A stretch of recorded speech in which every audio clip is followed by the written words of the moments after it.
อีกค่ะพี่น้องขา3 ล้อกับ3 ล้อผู้เฒ่าปฏิพี่น้องบ่เคยเห็นหุงฮะเนี่ยขับรถ3 ล้อยังมาแรงเพิ่นบ่เห็นหุงคันเฒ่าปานนี้ก็จักสิมาขับ3 ล้อหาสเต็ปยังสะบ่นอนถ่ายรับเบี้ยยังชีพอยู่บ้านคนผู้สูญแค่ที่สิพาไปเลี้ยวกับบ้านไผ่จานอ้อ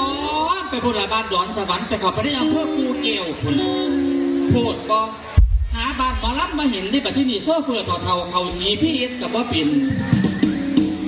สิมาเกิดตัวให้ข่อยเขาหนีพี่เอ็ดแต่ที่บัดที่นี่เสียใจนะคะข่อยกับเขาบ่เป็นคือกันค่ะ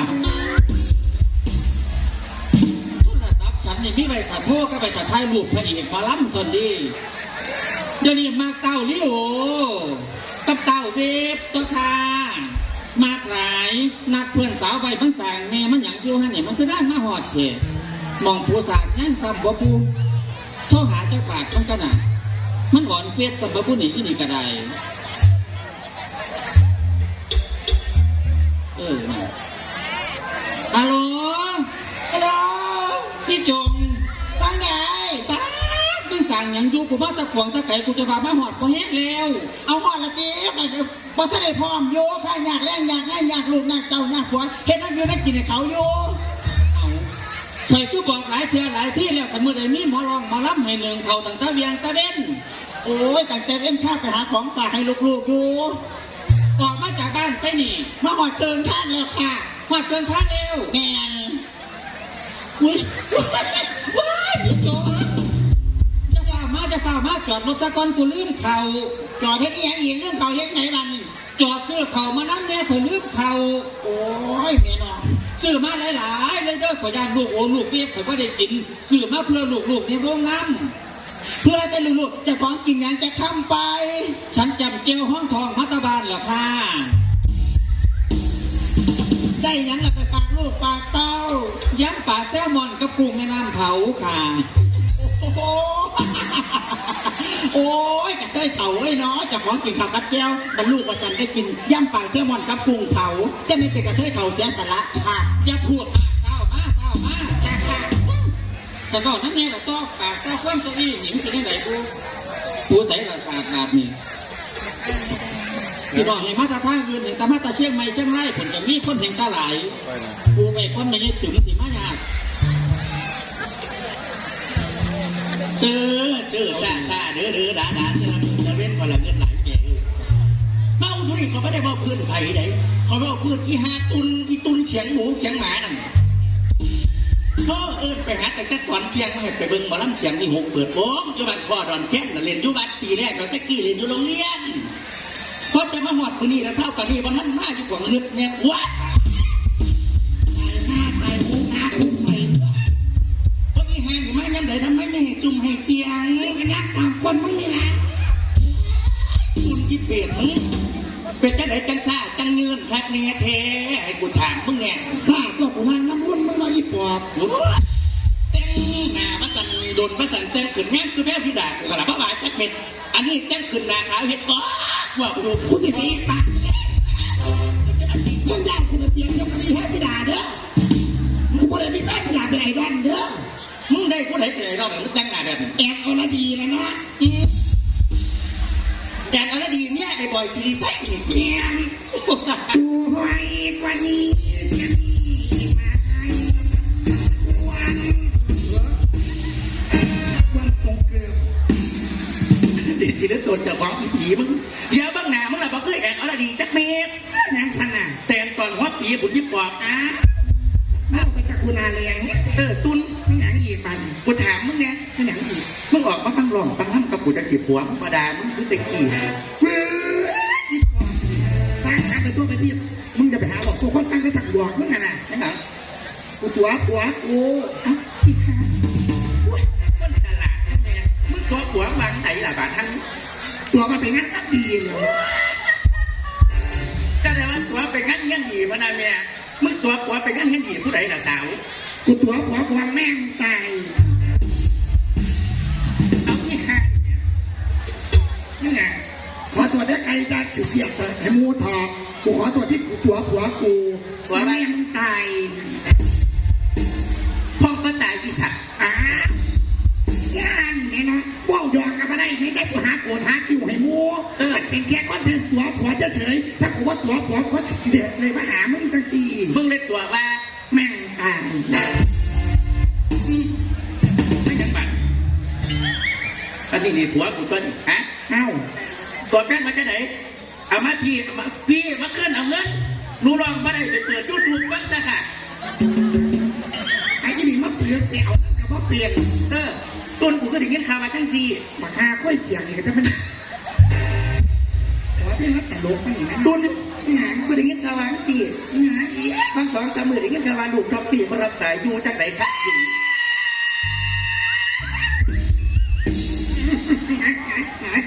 เจ้าไห้สักวันเจ้าไห้สักวัน บอกหัวเลย เจ้าไห้สักเกิน เอา ขอบคุณหลายๆค่ะนั่งก่อนกันยุ่นเหี้ยมีคุณแต่ว่าพูดเดียวค่ะ ค่ะอันแม่ที่มาจากกทมกัดยูสุภากันเล่นเลยเนาะตายมือเศร้านั่นเองนะคะ นั่นหัวใจเราผู้บาด นั่น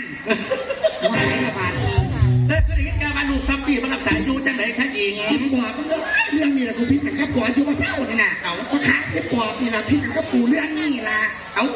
ภาษาพระเอกมารับสายซื้อๆไปเกี่ยวกับผัวมึงบาดทั้ง มารับสายเมียมึงกินกูให้ภาษา เป็นไง กูเครียดเลิกโอ๊ยกูหันใจไม่อิ่ม ว่าเป็นสิริปังหัวใจเอาขึ้นหรอประมาณ ขนาดกูรักนับผัวกูนักกินวันลูกกูจนนับผัวกูถาม ถามมา เจ้าเพชรนี่ยังต้องกินแล้วของเราเดียวแท้ท่านมึงกินน้ำเขาป่านนี้มึงวางกระเป๋าเสียผ่าไปน้ำเขาเลาะ เพื่อนที่สุดได้ดอกแต่มึงหอบเสียผ่านเสียรถออกมาได้พิโซ่ที่เป็นผัวยอดพระเอกนี่ดิ เมื่อกี้นักกูไปไผ่กูสินะตีภาษาสับหัวน่ะ นั่ นะ นแหละที่สุดในโลกยิบเพี้ยนละ กูได้ตอบผัวกูว่า มึงตอบไปเลยตอบตรงๆว่ามึงผิด มึง กัน มาต้องมาถามกูถ้ากูบอกความจริงมึงสิรับความจริงได้ปะ มึงก็ได้บอกไปเลยว่ามึงผิดกันกับท็อปฟี่ กูปวดแขว ได้กินยังดอกปุ่นไปกับมองซ้ำนี่กับมาเอาสุกุฟังจะมาหาเรียดซีเรียดใส่ตรงนี้กูสิพามึงไปเบิ่งหมอลำเสียงหัวเปิดพวกมือแล้วไปยิ้วใจไปหาเป็นกับหัวซื้อกันเอาหนัง มันยังอีกปะ ก้าวขาได้ออกจากบ้านเนาะบ้านกูมาช่างแห้งจะระเมเลยนี่แหละกูช่างกระกากูเดี๋ยวเห็นมันน่ะที่หาไฟท้องเท่าที่แม่ยกบึกกระลืนจังไหนจังมาหาปูสาดนั่งหนาหันกวนมูจังสี หาลูกเนื้อซุ่มนอนถือดาได้ดี จังไหนจังเป็นตาชันแม่ตุน ไม่ล่ะอีไผ่ติ ยิบไปอีกหานี่แหละ แหมไม่หาหัวกับหมองหมูเนื้อ มันพอเห็นแน่เห็นง่ายเห็นหัวมันจะแตกอยู่มันเฝ้ามาแต่เวทเมียยังเห็นกว่ามาลูกบีบกับอันเต้านี่โอ้นี่หมู่บ้านนี่มือซ่อมไงนั่นกูมาลอยดมเจียมจี๊มาฉันแหง เอ้ยเป็นตะเกียบให้กูอยู่ที่เสียงไอ้เขียวเนี้ย เกิดเป็นขึ้นเป็นไฟนี่มือนี่กูก็เลยไปเบิ่งอยู่หลังเวทีไปนั่งเฝ้าเต้นเขาหอดจะพอออกจากเตียงอีห่ามึงอีนี่อีไฟนี่แหละนั่นจะเป็นกูสร้างมันขายสัตว์ตุ่มกูชัวร์หนึ่งชั่วโมงตั้งกูสร้างมันขายกี่เปียกไปนี่สร้างลงเดียดลงอย่างสร้างลงดับลงปอดสร้างสอดหอดใส่หอดพุ่งกูอีห่าสร้างหอดเงาสักกระดาษหน้ามือมันบุดอีไปประเภทสร้างก้นบุดสร้างหอดผีแต่แหกอยู่หน้ามันบุด มีบรูเรียนกันในสารมัน ประเภทสร้างคนนี่เด้อกูสิบอกสู้มึงฟังย่างสากนากูก็บ่อยากย่างสากสิบอกสู้ฟังเอาเลยมาจะทายกับพวกอีห่านี่ก็ได้เฮียนผู้ใดนี่เฮียนโลโก้สากรเฮียนชั้นบ่มีอยู่อย่ามาโสลงโสไต่แล้วมาล้ำกระแดดเถอะ แล้วก็สิดีฮะ แล้วมันลงไปหาพ่อมันอย่างไรบ้าง กูบ่อยากย่างสากนายี่ไฟ อ้าวแต่ที่สักปวดสักเหนียปวดละ นั่นกินผู้เดียวเด้อเราอะนะอยากให้โมกินน้ำเด้อจุ่มเนี่ย สมองเหนียความต้น มาตรวจค่ะนั่นเห็นป่ะเว้ยปีหน้าให้กูลงมาอีกเด้อจะเป็นกูมาขอบคุณค่ะเอ้าจับรวดค่ะครับนะ ให้กูลบนั่นเนี่ย มึงอยู่หันละไม่ไงเกี่ยวอยู่ซื่อๆหูแปะยักษ์เป้าเป้าขอชิคืนแห้งเพราะท่านหัวหน้าจะป้อยหนุ่มแม่มาแม่มาอยู่กูคืนได้แม่กูจะคืนได้บาทโอ้ยเนาะแม่จะเป็นป้อมีน้ำใจนักกีฬาครับ บ่หมดแต่ความขาดเขาเอามันถึงนานก็ได้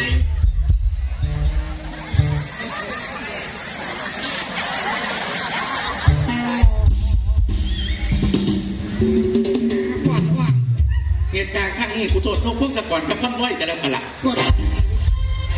มาจากไหน มึงเห็นเวทีให้กูเดินนานแม้ต้องได้ระดับสาย โอ้ยอีหาเสียงเสียงปวดเลยเนาะ นี่นะครับ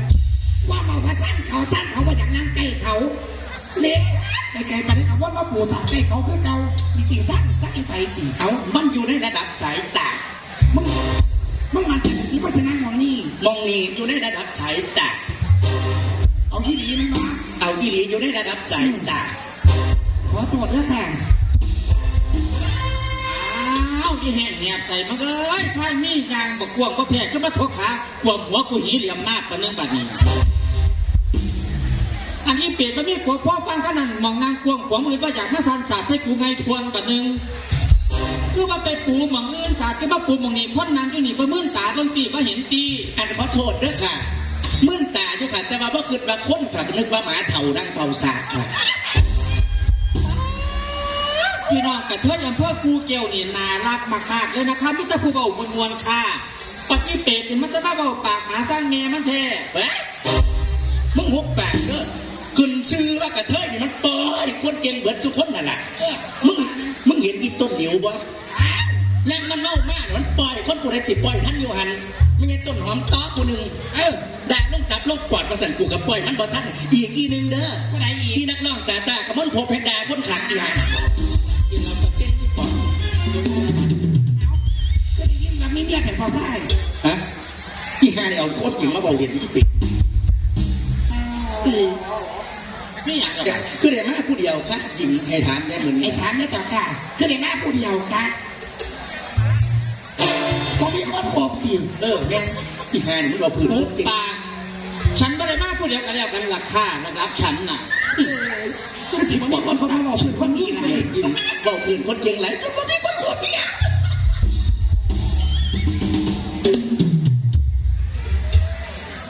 กูไม่ได้มาพูดเดียวค่ะ เอาบ้านผู้ใดเขาเห็นนะ เพื่อนฝูงกูท่านได้ออกมาค่ะ อีก็สิเขาหักโคกเป็นสีน้องกับโคกก็จะบอกคุยเดี๋ยวก่อน ใจตัดใส่ในที่ปอบเลยนะถ้าคุณอยากนู่นอยากเต่าจะได้ย้อยกินกับมาแห้งแล้วให้ว่าเมื่อวานนี่กันยากนั่นเป็นแก่ข่าวเพจกันจอมพลังใจจะไปลงข่าวว่าข่อยเป็นเมียนายกหนูนี่ใครประท่านได้ปากับพ้นโทษบุญศิลป์ภาคกลางอยู่ได้เอาลังแบบนี้มันเสียหายแม่คนให้ว่าเมื่อวานนี่ก็คือการติดตามข่าวซุ่มสีกันอยู่หลังกระบะกันแหม่มันชื่อว่ามาสีไฟสันเดย์เป็นยังเขาอยากมันเนาะโอ้ยยุ่งอะไรก็มาบอกกูอันนี้แม่กูมันกูจำหมาอีหาสองตัวอีแห้งแหบมันเลยเนาะเอ้ยแต่กูนัดต้องเข่ากับไปแห้งอยู่ใครมาเมย์มันยังไงยางเมย์มันยังไงจะบ่มีผัวของยายเป็นยังผัวของยายตา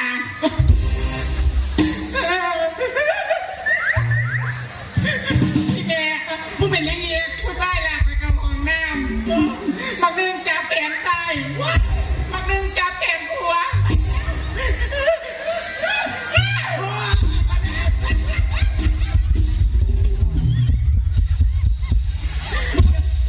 แกส่งไปจังสี่ล่ะอีกบางนึงตาก็ไปดังออกตัวบัดนึงอันอีหาคิ้วมึงเป็นไงจะมาซอยมันอ้าวไผสิไผซอยปอดแหลมมันหยังอยู่หันแล้วบางผู้ชายกระบักแน่เป็นไงบักเรื่องถือมีดบักเรื่องถือปืนบักเรื่องสักลายไปเห็นยังไม่สั่นมึงสั่นยานเป็นบ่สั่นสู่ว้าเอ้ยเราจะแม่นซัวเนาะการที่เข้าซัวจะได้ออกบ้านเนี่ยเป็นกระเทยนี่ผู้ชายมึงอย่าไปย่านนะต่อคิวเอาโลดอีนึงเอาแล้วอีนึงเอาต่อโลดแต่ว่าสูต้องสวมถุงยางอนามัยทุกครั้งก่อนมีเพศสัมพันธ์หากไม่มีถุงยางอนามัยสวมถุงก๊อบแก๊บก็ยังดีนี่ล่ะอยู่เลี้ยอย่าพื้นดูไรให้หำมึงยี่ปอบเขาลากมึงไปหลายๆคนผู้ชายนะเขาลุ่มสีมึงเป็นบอเขาลากมาไปตี ลุงบอกมึงให้ข้าสัวกันยุหาน ชุดสามก็อย่างอยู่แล้วบางในกูนางขาจะมาซุ่มกับเทยเมื่อบ้านเสื้อมาหาเลี้ยงกู2 เทีย3 เทียเดียวแต่ถ้าเขาขากูตายกูเสียบ่เหลือแต่ซื้อตีมึงไพ่อย่างมากอาญามาหนึ่งบาท ไพ่กองเข่า แม่มึงไพ่มาอย่างไรจะป้องขอฮะนี่ ยุดเดี๋ยวนี้มึงบอกกูวางไหน มึงคือไพ่มากองไงเมียมึงเท เอาไปย้ายใจไหนกูไปน้ำหากองเข่าเมื่อบ้านพ่อดอนแค้นมีอยู่บ้านคุณแม่ผัดสลิมทอนกับคุณแม่ว่าลี่เพิ่นเลยเอาให้กูให้ไปยังมึงบอกกูว่าจังไหน เชื่อเขามาน้ำเน่เสือมาเพื่อลูกในวงน้ำกูอยากลูกโอลูกเวียดกูไม่ได้กิน มึงมาคนในวงมีกี่คน 300แม่นตัวละ กูพ่ายมันนี่มันสิเอียนสมบอกให้ไปยังว่าไปขอบินธบาตน้ำหลวงพ่อบุญมาเกียร์เขา อีปึกกันเลยไงอีปึกมาตั้งแต่ศาสตร์กำเนิดปึกบ่เพื่อผู้ใดใดทั้งสิ้นปึกลึกก็สะดือแม่น้ำโขงกูหมายถึงว่าลูกนี่โอลูกเวียดแล้วก็ลูกอีก4 5 คนที่เอาหัวจักรเท่านั้น อันนี้กูก็เป็นคนซื่อๆเนาะมึงก็มาบอกขนาดบอกว่ามีใครบ้างกันนะ ส่วนไหนมันจะลบมาน้ำกูได้เงินเหมือนที่ปอบ ลูกทำไมกี่หามึงมีคอยน้ำบอล ครับคุณน้องบอมเบย์หัวเก่าค่ะ หัวหน้าแพ้ตอนนี้ก็บอก แม่ขอบคุณอะไรเนี่ยที่ไปหาอยู่มันมาเจอฮัลโหลพวกกู มีอย่างจะว่าอย่างว่ามาก คือพากันเล่นโดนแท้ หยุดไม่ต้องเข้าขอตอบเอง เอาไป โดนแม่ที่เพิ่งอ่านรายการโชว์เร็วพอได้พ่อ2 นาทีอยู่นี่ผู้ตุ่นสิได้อีก22 วิ บัจจของมาสั่น เอาไอ้สั้นอีปี อ่านถ้าว่าผลประโยชน์คนละคณะ ก่อนแม่ร่างการโชว์ ขอบคุณนะคะมา โดนแง่ด้วยดอกปืนนี่เงินไหลก็ได้โดน ขอบคุณให้มันแพร่หัวต้นหอมด้วยค่ะมาในนิ้วถอดจะ ซุปจอมกับแม่ได้อยู่ ถ้าจุ่มมาเจียงทำให้มันเบิด มาทางพี่สักคนถึงมาตาชนบุรีคุณน่ะ นี่ไฟน้ำบอล อันโอนน้ำก้นเดี๋ยวบ่โอนน้ำก้นเดี๋ยวบ่พี่0981477199 0981477199พร้อมเพี่ขัดโอเดยิ่งโอนน้ำก้นน้ำเด้อ7199 ว้าว ไปทางคุณน้ำไป แต่พอโอนแม่ไม่เห็นหนาฮะแล้วเขาก็ปล่อยเขาอีกผมเห็นว่ารายการโชว์อะไรตลก2 นาทีเขาก็ปล่อยอยู่หัน ไปเร็วๆว่าใช้กับผู้บ่าว เตรียมแล้วบอกโน้องถ้าออกต่อไปนี่ โอ้ยตายแล้วกูข้างหน้าเอาเดินหลังพวกสาเชียวอย่างน้อง ได้ชีน่ะจุ่มกระเทยเถ่ากระเทยเปลือกอุลเนี่ยว่าใช้กับผู้บ่าว อีปึกปวดเหนือปึกหักปึกนี่ มึงยังนี่เหรอ กูไม่ได้มาให้มาเลี้ยงคน200 300ชีวิตปานนั้นเลี้ยงกับพวกเฮาหุ่นยักษ์พวกเฮาสนิทสนม กับพระบงบอกเจาะจงรายชื่อมาเนาะฉันเนี่ยเป็นคนซื่อ แต่ลูกคือปานนี้ทุกประจินตัวเดียวมันจะสัตว์แต่ก็ดูชินยิ่งกว่าสวัสดีจ้าพ่อลุงพอมึงตีก่อนเชิญพ่อลุงให้เกียรติส่งผมกับคิวกับมีปากฉันด้วย อีนี่จะเป็นบะมีมารยาทชักเนาะสีเว้าหยังไก่เกียรติละเล่าในแหนแล้วเบิ่งเสือไล่ดอกเล่าแน่งามวัดสันสวัสดีแกยาย อีนี่กับเอิญเจ้าคุณจะได้รับเบี้ยยังชีพอยู่ไม่นี่เนาะเย้ยแม่เย้ยไม่เงินเย้ยเพื่อจะตายตี จะสิว่าเอื้อยเถาะแกเถ่าเมื่อวานนี่ก็ว่าตายป่านนี้ก็ตายเมื่อวานก็ว่าเถ่าป่านนี้ว่าวกับหน้ากับหลัง เฮียมึงมานำกันกับพ่อตื้อจังจี้อะไรกันเต้เต่าพอย่อมรับมาจากของเต่าเหลียวเบิ่งแขนงานป่านนั่งเบิกงานพระเอกใบกูดันเปี้ยจ้า